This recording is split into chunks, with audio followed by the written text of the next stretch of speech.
நம்ம ஏன் இந்த டாப்பிக்கை பிஆருக்கு எடுக்கணும்னா, ஐயா, நீங்கள் சொன்ன அத்தனையும் எனக்கு ஞாபகம் இருக்குது. நமக்கு சாப்பாடு போடுற விவசாயிங்க நமக்கு கடவுள்னு சொன்னீங்க. நமக்கு சாப்பாடு விளைவிக்க மூலதனமாக இருந்த நிலம் அந்த கடவுளுக்கும் மேலேன்னு சொன்னீங்க.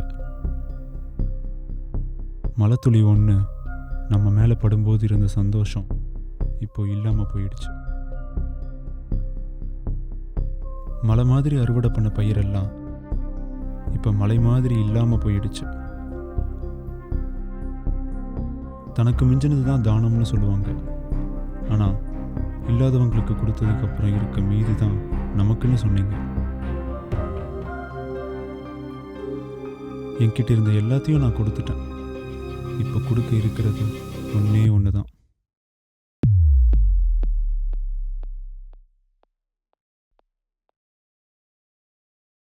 நம்ம ஏன் இந்த டாப்பிக்கை பிஆருக்கு எடுக்கணும்னா, அடிப்படையில் விவசாய குடும்பத்தை சேர்ந்தனா, வறுமையால் அப்பா அம்மாவை இழந்தேன்.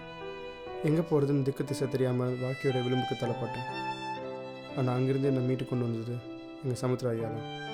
அன்றைக்கி அவர்கிட்ட அடுத்தவங்களுக்கு கொடுக்க இருந்தது விவசாயத்தை பற்றிய அறிவு, புரிதல் என்கிற மூலதனம் ஒன்று தான்.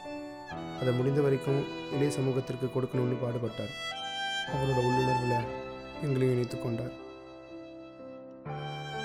அந்த வகையில் நம்ம கையில் இருக்கிற பிஆருங்கிற கல்வியை வச்சு இந்த விவசாயத்தோட அறிவையும் புரிதலையும் தினம் களத்து மேட்டில் கஷ்டப்படுற விவசாயிக்கு கொடுத்து உதவலாமே. நன்மை செய்வோம் என்ற அடிப்படையில் நன்மை கூட்டல் செய் நன்செய். Be a farmer, help a farmer.